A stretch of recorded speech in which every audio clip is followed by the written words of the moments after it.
Well, tell me a bit about this project. When did it all started? The project? Which project do you refer to? The one you are coming to Romania with. Oh, I don't know. It was. I don't deal with. My business partner Barry Newby deals with all the inquiries. I don't deal with that part of the business. How did you choose the band members? Oh, the band members. Okay. Well, we started in the late '90s with Mickey Finn and Jack Green, and the band members were friends of mine who were invited to join, and we also had Alan Stilson for 3 years in the band, who was the founder member of Smokey, who was with us for quite a while, and that was given. He was a friend of my business partner Barry Newby, and then later we got Graham Oliver, the founder member of Saxon, to play. We had a vocalist for about 12 years, Rob Benson, who left to do his own career, and we finished up with Jason Spargo, who was also recommended to me, and which now is the current band. How important was charisma for somebody who plays in T.Rex? How important is what, sorry? To be a charismatic person. Oh yes, it's. I think yes, that comes along with the territory. It is important to be charismatic. The people that I work with are professional, and it's like when you switch on the lights on the stage, then we come to life. It's a natural thing to be charismatic when you are working on stage. Can you describe the audience that comes to see your shows? Oh yes, depending on what part of the world we are playing. In Japan, for instance, we played in front of girls or young people from girls and boys who are from 16 years of age up to 50 years of age. The audience it goes from 2-3 generations of ages. So we appeal to lots of different age groups, but the audiences always enjoy the band because we always play the number 1 and number 2 hits written by Marc Bolan, and it is just it's a big party always. How is the relationship now with T.Rex fans? The relationship with the band? With T.Rex fans. Fans. Oh, sorry. The fans are very supporting, and we always get a good attendance.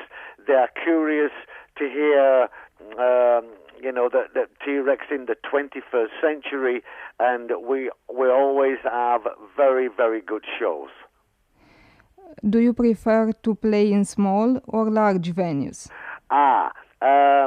Small venues are more intimate, and we are closer to the audience. So yes, as far as being intimate with the audience is concerned, then yes, it's great fun to play to a small audience, and usually in a big stadium. That is also great fun because we can play to as little as 1,000 people up to 30,000 people. So to me, both are great fun, but it's more intimate with a smaller audience, of course. What is the hardest aspect of recreating a T.Rex show? I don't think there's none of it is hard really. I have been listening and playing the music since the 70s, so it becomes part of you, and I think everybody that has worked with me in the band have always loved the songs of Marc Bolan. There's nothing hard. If you believe in the music, then it's easy. Let's talk a bit about yourself. Who Yes. influenced you in choosing a career in music? Or influence me. Well, when I was young, my father had a band that used to rehearse at his big house, and I listened as a young boy. I've been influenced by a lot of American bands, rock and roll bands, and then of course in the 60s I enjoyed listening to the explosion and success of the Beatles, and then of course Marc Bolan came along and did fantastic. He did fantastic shows, and even Ringo Starr became a friend of Marc Bolan's, and I think I was fascinated with Marc's character. So obviously I listened to all of that, but I listen to any kind of music. I can listen to opera, rock and roll. I have a very wide horizon of taste. Do you remember the first record you ever bought? Oh, I think it was Love Me Do by the Beatles. You always wanted to be a drummer? No, that I didn't always want to. I didn't always want to be a drummer. I bought a guitar, and I was starting to learn to play guitar, and the guitar, with an accident, got broken, and I was only 15, 16 years of age, and I thought that maybe I should play an instrument that was harder to break, and I started to learn to play drums, and one of the drummers with my father's band took time to start teaching me, and then I went to join a marching band that played bugle and side drums, and that is all of this information from my early years is on my biography on the T.Rex website. If you want to take a look at that sometime. Okay, I will. Yes. Looking back, how would you describe the glam period? Please say slowly again. How would you describe the glam period? Oh, the glam period. Oh, my goodness, yeah. Well, I know I was in London when the glam period started. It was because it was very, very difficult to get the right kind of clothing to wear on television. And I know that for Marc Bolan, for instance, who probably was the pioneer of glam rock, he had a friend that used to go buy clothes from ladies' stores, because ladies always had the best tops and so on. And it was a lady called Chilita Secunda, who was a big friend of Marc's, and she used to buy him all the clothes in the early days, so the glam came from buying ladies' clothing, and then Marc, when he started with his success, started having glam clothing made. But that was fashion. The glam fashion started through the early days of rock and roll, and of course everybody who comes and it was a shock to see all this on television. But then the fans who watched their favorite musicians used to dress like them, and that's when 1970, 1971 is when the glam explosion and influence started. But it was basically through buying for men buying ladies' clothing and wearing ladies' tops on television. That's how it started, and that's why we called Marc Bolan. He was the androgynous person. There was, if you understand the word androgynous. Why was it easier to create a phenomenon in Great Britain than in the United States? Oh, I don't know, because maybe the United States would have been. They were a lot more macho back in those days. It was Creedence Clearwater Revival, the huge American. I think from the early rock days of Bill Haley became. They were more heavy rock orientated and so on. And I think it was more of a macho thing in America. But slowly it took a long time before fashion integrated into the music of America. They were slow at picking up the fashion side of rock and roll, and London has always been London, Paris, and so on. Have always been the fashion centers of Europe, and so it was easier to start, clothing fashion, fusion with music. It was easier to do that in England, especially London. You toured with T.Rex and Marc. You went to America? I didn't. I went to America with Marc to Los Angeles and I recorded with Marc in Los Angeles. Yes. Do you recall your first meeting with Marc? I do. That was in London, and I was introduced to Marc by the great Tony Visconti, and because he was also producing me, I was working for an American flamenco rock band called Carmen, and Tony had. He had produced 2 albums, and one evening Marc Bolan came round to visit Tony Visconti's house in Melrose Terrace in London, in Hammersmith, and I met Marc at Tony Visconti's house, and we became very big friends. That was back in 1973-74. Outside of poetry and music, did he have any other interests or hobbies? Marc Bolan. Yeah.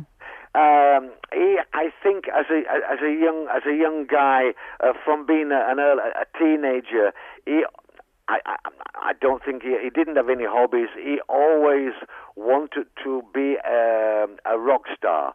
From being 12, 13 years of age, he always wanted to be a rock star, and he was determined to also become a good writer, and of course he created an amazing book of poetry called The Warlock of Love. And his own copy he signed and gave to me. I still have this poetry book, and it took me a long time to understand what he was saying, but eventually I got the picture.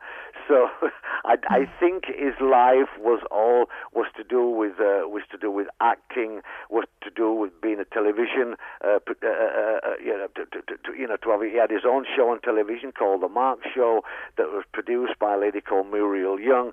I don't think he had any other hobbies because he never used to drive a car, so he wasn't interested in cars. He had a Bentley and a Mini,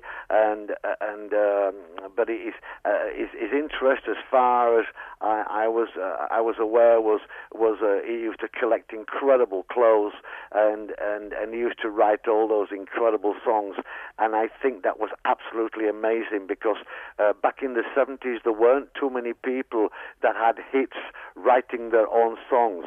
A great friend of his, David Bowie, did the same thing, and so on. And he had many friends who had become very successful on their own merit, on believing and writing their own material.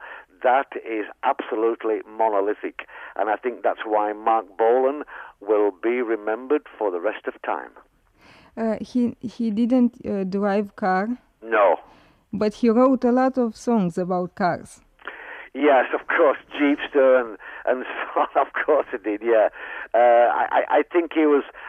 It was something that he never learned to do. Cars fascinated him, but I don't think he didn't feel confident to drive. He had a chauffeur for most of his successful years, a guy called Alfie O'Leary, who used to drive his Bentley. He had a Bentley that used to get chauffeured around in. And then Gloria Jones, his friend and lover from America, also drove him when Alfie had a day off. Then Gloria would drive him. But no, it never seemed to... He was interested in cars, but he never wanted to drive. I don't think he trusted himself to drive one. How was he in studio? Was he demanding? No, in the studio, what he would do, he would spend some time alone writing and recording just a guitar and a voice, and he would get a rough idea of what he wanted to do. He would book a studio, and then he would play the tracks to the musicians that were there, and we basically had to learn the songs in the studio, and occasionally we would rehearse, and he would tell us of a song idea, but most of it was created in the studio, because I think he liked the input of other musicians, because if I played, he would say, yeah, I like that rhythm, or have you got another one, and he would find a rhythm that he would like, but mainly a lot of the ideas were composed or were helped, the compositions were helped by his fellow musicians. He would come up with the idea, and then everybody else would give their input, and that's how the songs were created. How can we explain the continuous popularity of the 60s and the 70s music? The popularity, which music? Marc's music? In general, the 60s and the 70s, we still listen to those songs. Yes, I think because most of the bands in the 60s or 70s did really, they did Glastonbury, they did the Isle of Wight Festival, they did, of course, when Hendrix came over. It was maybe partly to do with the glam movement and hippies. The hippies of the country were more ready to listen to unusual music, and so it was always associated. You mainly listened to the music in the summer in the open air, and it was that kind of movement that started, and I think and because it was so different and unusual, and appealed to the hippie. And those kind of people which started the movement, I'm absolutely sure. Do you think that something completely new, original, can come out in music today? Do I say that again, please? Do you think that something completely new, original, can come out in music? Absolutely. That is the most difficult thing to do. You have to be a romantic. You have to be a dreamer. You have to take yourself away from influence, so that a lot of people will discover something through meditation, going somewhere quiet. Because Marc used to go into the woods a lot, and he believed in a kind of legendary stories and so on. He read a lot of poetry himself, and I think that the ideas, whatever he saw, whatever he read, would come as into his mind, and he would come out with his own interpretation of that. But I think, it's difficult to be creative. It's difficult to come up with something that hasn't been written before. But there are certain people who manage to do that. Any young drummers that you would recommend? Any albums? Young drummers. There must be so many young drummers. I would have to think long and hard about that, because I always like the drummers that influenced me in the early days were Phil Collins, and people, people like him, and the Cream was a very big band, and I was influenced. All the drummers I like are the older ones. I don't know whether I could there are in Europe. There are so many very good young musicians. The reason that they are better, that the standard of drummers now in England, in Europe, and in the rest of the world is so much better than it was in the 60s or 70s, because they have got so many other people to listen to and be influenced by. I am a classic 70s drummer because I was influenced by by the people in the 70s and so on, and everywhere I go, when I see young bands, young players supporting T.Rex, I'm always fascinated with the quality of the playing, from young people. But as far as recommending a young drummer, that would be very difficult for me to do. There must be thousands of them. Do you like sports? Sport? Yeah. I like some sport, yeah. I don't, I've never been influenced. My father, when I was a young boy, used to take me to watch football when I was 6, 7 years of age, and my memories of that was I was always freezing cold, sat on his shoulders, so that had a big impression on me. I didn't like to go and be cold, so football wasn't a good sport for me to watch. But I like to sit in my home and watch Wimbledon, tennis. I like tennis very much, occasionally golf and those kind of sports. Not too much contact sports. I don't like contact sports too much. A message for our listeners? Okay. Well, yes.